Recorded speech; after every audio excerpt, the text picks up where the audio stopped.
Hello YouTube, this is Hunter Surge here with another day of Moonrise reveals. I'm very excited about this one because we are finally learning about the last stage in the Solar Special Ascension Line, Dracoray. We've been talking about this the last couple of videos because there was a potential deck with a bunch of payoffs for First Light involving the Windjin and the cows from Daybreak, and this line is the last piece of that. So let's go into it. So to start off, we have all right, we know when the next webcam premiere tournament is. Very important, November 9th. I will be there. Okay, so first up, we have Dracoray. We saw this from the tournament pack already, so we already know this, but there's a detail we looked over before. So this is Dracoray 4/1, a 1 solar spirit Elestral. It cannot be suppressed, and when you activate First Light, you can special ascend this Dracoray to Dracoray from your hand or deck. So that's pretty cool. The anti-suppression effect is very niche, unfortunately, because Gorgon's Gaze will still just negate this. It doesn't need to suppress it, it just negates the effect. It'll stop Specterras from running over it and stuff like that, but that line of text isn't super relevant, unfortunately. It'll prevent dense fog attacks and stuff like that, but it's not the most important thing in the world. However, what is important is that this thing has a pretty solid stat line. Similarly to Frost, a 4 attack stat is actually pretty rare right now, and this is a very nice stat line to have because under Temple of the Sun that becomes a 5/1. No, 5/2. Sorry. So we have a 5.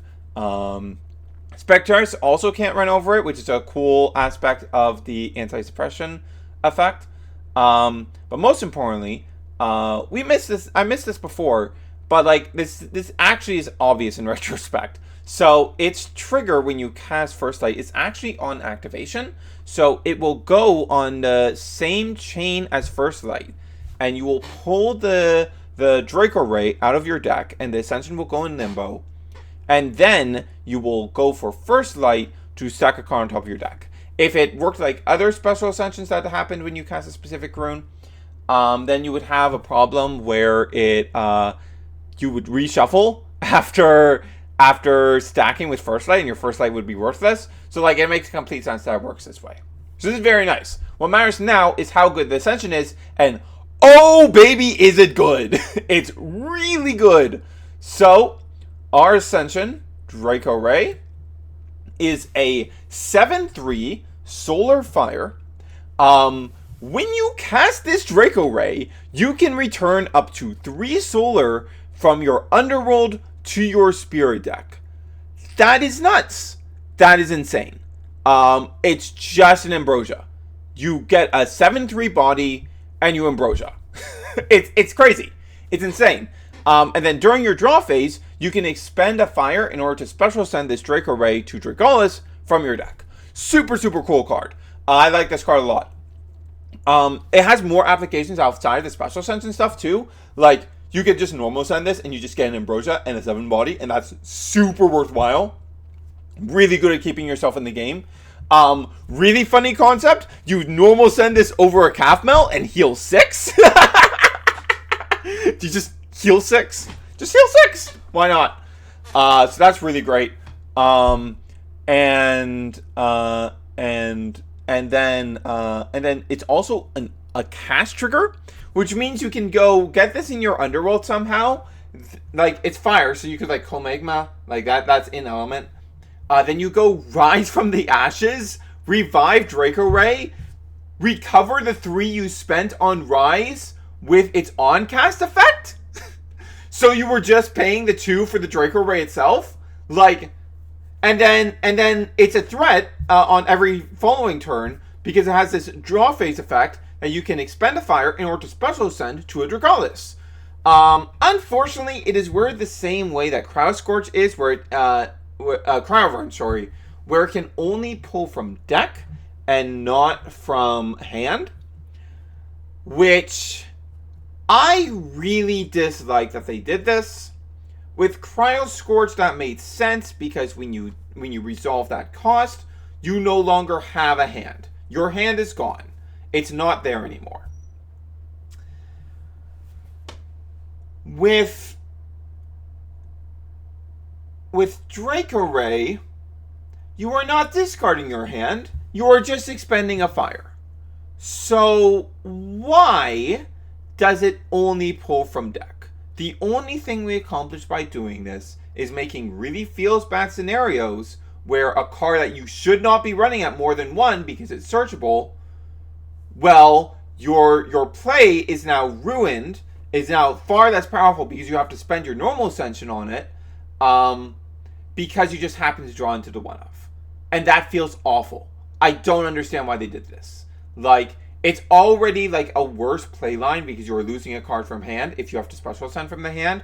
Why make it just completely unable to ascend from the hand? Like, it made sense with Cryo-Scorch. With Cryo-Scorch, it was like, okay, you have no hand, so it makes sense that this can't pull from hand. But I don't understand why they did it here. It's actually very frustrating to me, and I hope we don't see future designs like this because it's not an effective way to nerf a card. If you think that this effect is potentially too strong, making a complete luck-based way for this to be a bit weaker is not how you nerf the effect. Actually very annoyed with this design. But otherwise, I'm very happy with this card. And just to go over it again, for those who might not be familiar, we got Dragallus a while ago. It was in like some of the Clash creator boxes. So this is a 13/5, 2 solar, 1 fire Elestral. You can expend a fire to suppress each face-up card on an opponent's field until the end phase. Then you enchant solars from your spirit deck, and/slash or underworld to this Dragallus up to the number of suppressed cards suppressed this way. So this is a really great way of turning off any problem children on your opponent's field. Turn off their like stadium rune. Turn off whatever artifacts might be causing you some woes. And then just stack a bunch of spirits onto this Dragallus and hit in for 1 billion. Or spend them off the Dragallus to play some other cards. Really cool stuff. Like this card a lot. Yeah, this is really cool stuff. This is a really cool card. I like it a lot. I like it a lot now. Like, Dracoray is a cool card. Dragallus itself is still, like, pretty middling. But as something that you can just get for 1 cost off of your Dracoray that is healing you already, like, it is a super solid card in that context. I remember saying at the time that Dragallus would need a really good Special Ascension line to be playable. Like, it's a middling card that could be good enough if it has a really good Special Ascension line, and this is a really good Special Ascension line. Like, this is a Special Ascension line that's worthwhile to play for just the first 2 stages, and because the cost is so minor to go into the Dragallus if your Dracoray survives, it's super worthwhile to do. I will be tinkering with this first light deck for sure. And I might be tinkering with Rise from the Ashes stuff with Dracoray as well, because that's also super strong. That also feels super, super good. Yeah, this is really impressive. I'm a big fan of what we're seeing here. Yeah, this is good stuff. This is really good stuff. Yeah. Yeah, I'm very happy with this line. Now, there's one other thing I do want to touch on.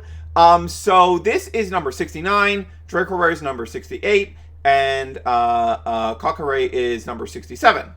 Why is that relevant? Well, let us go over to the collect site real quick. Collect. So, here we are on the collect site. 67 is right here, right after Morfrost. So, unfortunately for me, as a Frost enthusiast, that means that 63, 64, 65, these are the Blistrix line. We know Snowlit already, and we know Blistrix already. So, these 3 have to be that because they're in Frost. And then this will be Asbrow, of course. And then Solar starts right after Morfrost. So, we're not getting any more Frosts, Elestrals, after Asbrow. However, there's one other thing to note here. Typically how it goes is the runes start with the divine rune of the featured element for these, for Frostfall, Daybreak, and assumingly Moonrise as well. Well, if you scroll down, Artemis is down at 74.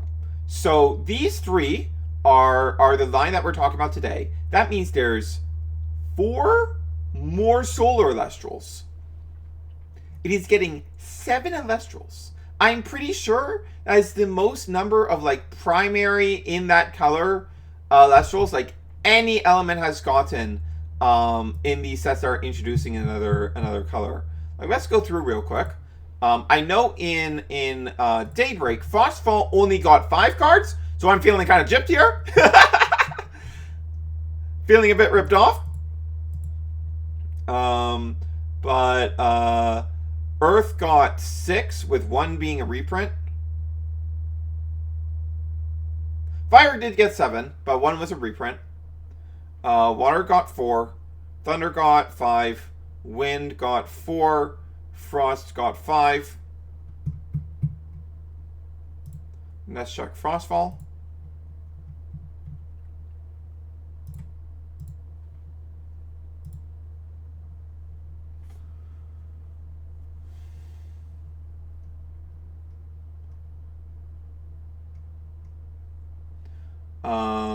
Water gets 7 here. Okay. So this is one that actually matches. 7 for water, 5 for thunder. Yeah, 7. Okay. 8 for wind. No, 9. 10 for wind. Ton of wind in this set. Okay. Alright. So it's not like completely unheard of, but it is a lot more Elestrals that we are going to be seeing for solar in this set. That is a lot. 4 more whole Elestrals there's a lot that could happen there. Probably, and like we know that there's a solar Elestral that's a 1/6 in this set. So we need to see what that is. If it's a 1 stage or if it's a 2 stage, yada yada. Gonna be very interested to see that because 6 is obviously a very good base stat to have, even if it's on defense. Yeah, solar could be in a really good spot for this set. And like, for example, in Daybreak, I do not believe that Frost gets any like related lines in the other elements. Like, where are the multi-element lines in here? We have water for Chronodile. We have lunar for Ferrogeist. Then we have fire for Vizuvituga, lunar for Brontowisp, solar for Humburst, solar for Phosphocell. Yeah, so there was nothing for Frost. Meanwhile, over on Solar's side, they have the Djinns, and I'm gonna be frank with you. The Djinns are solar Elestrals. They're not. They haven't had the Djinns in yet, but the Djinns are not. The Djinns are not wind Elestrals. They aren't. They probably aren't going to be that good in wind. Like, the places where those cards are going to shine the most are going to be in the lunar phase deck, and it's going to be in this First Light archetype, I think. Like, especially if that First Light archetype almost certainly runs Apollo. If you run the cows, and Apollo gives you another way to ensure that the Djinns go off. So they should be very consistent in that archetype. Yeah, very good stuff. Yeah, I'm really liking this First Light archetype. I think it's going to be a very real deck. The fact that it has like this much, like, being in solar means you have access to Kafmel, who is a really good recovery tool, especially if you're on an Ascension strategy. And Dracoray is also a heal 3. So one of the biggest flaws that Ascension decks inherently have, beyond the extra slots that you end up needing to give to your Ascensions, is the fact that, okay, I'm going to be spending a lot more spirits, and if my stuff is getting answered, my opponent's probably going to take a spirit lead. But with recovery tools like Kafmel and Dracoray, that's probably not going to be the case in this deck. And that's very strong. That's very powerful. Yeah. That deck might actually end up being what I main in Moonrise. I'm really liking it a lot. At least in early Moonrise, I don't think it's a good idea for me to be maining a lunar-based strategy. Because lunar will be everywhere. And solar doesn't feel too bad to be on, because solar gives you the same benefit lunar has of Nobby being awful into you. So that's pretty nice. Yeah. Yeah, I'm definitely going to be exploring this deck a lot. I like it a lot. Oh, one other thing to note. This is very important to note. It does increase your ascension count, but who cares? It's fucking Lavalith. You're on fires already. You have to run like 3 probably fires for all your stuff because you need to expend a fire. You need a fire to put on Dracoray, then you need to expend a fire to go into a Dragallus, and then you need to expend another fire to use Dragallus' effect if you go for that. So you probably want like around like 4-ish fires, ideally. So if you're already on like 4 fire, then why not just run Lavalith, man? Just run Lavalith. Just run Lavalith. It's that simple. It's just that simple. It's just that simple. What if we ran Bow of Apollo and put Bow of Apollo on our Dragallus after suppressing like 3 things and having 6 spirits on him? What if we did that? And we could re-enchant because we didn't spend the normal cost, just like with Crowd Scorch. Oh, that's so mean. Oh, that's so mean. Oh, that's evil. Alright, I'm very excited for this deck. Very, very excited. Gonna actually get use of my Lavalith. That's a crazy concept. Okay. I'll talk to you guys later. This is Henry Surge, signing off.